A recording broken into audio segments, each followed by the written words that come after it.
Today, we're diving into the origin story of a true legend, Roberto Confresi. Now, you might have heard the name, but do you know what turned a disciplined, top-tier samurai into the figure we know today? Well, it all kicked off with one single encounter at sea that completely flipped his world upside down. And this right here, this is everything. This is the core of who Roberto was from the very beginning. Blade-born prodigy. I mean, that phrase tells you so much. It suggests a life that was just forged by the sword, a person with skill and discipline that was almost unnatural for his age. This is our starting point. So, to really get a feel for Roberto's story, we gotta start where he started. And he wasn't just some random soldier, you know? He was considered the absolute best in the entire kingdom of Breeze, a true prodigy. And let's be clear about what being a samurai in this world really means. It's not just about being good with a sword. No, it's a total commitment. We're talking supreme martial discipline and unwavering loyalty. These guys are the guardians of the kingdom's most important stuff. And Roberto? He was the poster boy for the whole code. And his career path? It was just meteoric. By his early 20s, an age when most people are still figuring things out, he was already at the top of his platoon. He was getting assigned to the most important ships in the Navy. I mean, admirals and captains were literally fighting over who got to have him on their crew. His talent was just that obvious. So yeah, everyone thought they knew where this was going. The whispers were everywhere. This kid was destined for high command. It was a straight shot to the top. But, well, destiny has a funny way of throwing a wrench in the works, and his perfect path was about to take a very sharp turn. And here it is. This is the moment the tides of fate really start to shift. One random, totally unexpected discovery out on the open sea is about to change everything he thought he knew about his life. Okay, so picture this. It's a calm evening. Roberto's on watch, the sun is setting, making the whole ocean look like it's on fire. For a warrior like him, this is just another day at the office, right? Totally routine, totally peaceful. But then his eye catches something. Just a dark shape bobbing out there in the waves. Something that looks out of place. At first, he probably thinks nothing of it. Just some wreckage, maybe from an old shipwreck. No big deal.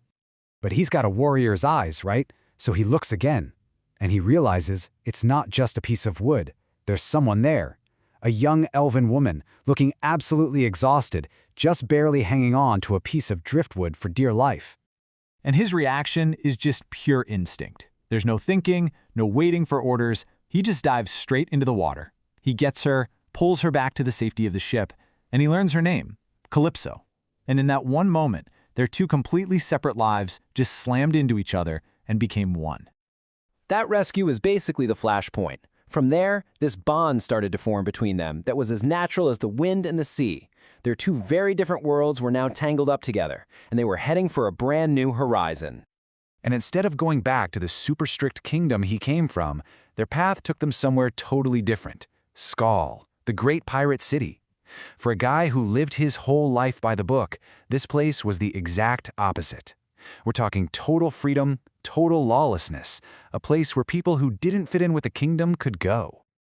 And it's here, in this crazy, chaotic city, that they actually build a life.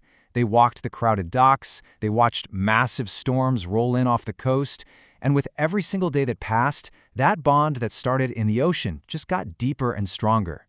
But you know how it is. In a city like Squall, which is built on reputation and rivalry, a connection like theirs, it stands out. And a warrior as famous as Roberto finding some kind of peace, well, there were a lot of people who really didn't like that.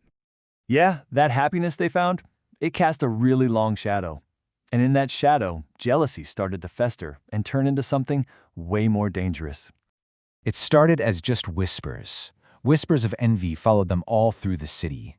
To Roberto's rivals, Calypso was a weakness, a distraction from his duty. But to others, the more dangerous ones, she wasn't a distraction. She was a prize. Something he had that could be taken away. And that kind of envy can't stay in the shadows forever. So one night, under those dim, flickering lanterns in the narrow streets of Squall, it finally exploded.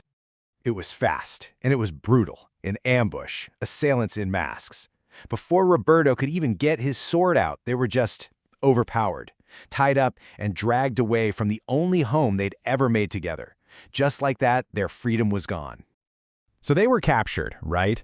But what happened next wasn't what you'd expect. This wasn't some pirate's jail. They were thrown into something completely new, a reality that was way stranger and way more terrifying than anything they could have imagined. Can you even imagine that? That moment of pure terror? The blindfolds get ripped off and you're expecting to see a dark cell or the inside of a ship, but instead, there's just nothing. Nothing you recognize. Nothing that makes any sense. Every single thing that defined their world was just gone. No smell of salt in the air, no sounds of the city. They have no idea where they are. They have no idea who took them. And the most terrifying part, they have no clue why.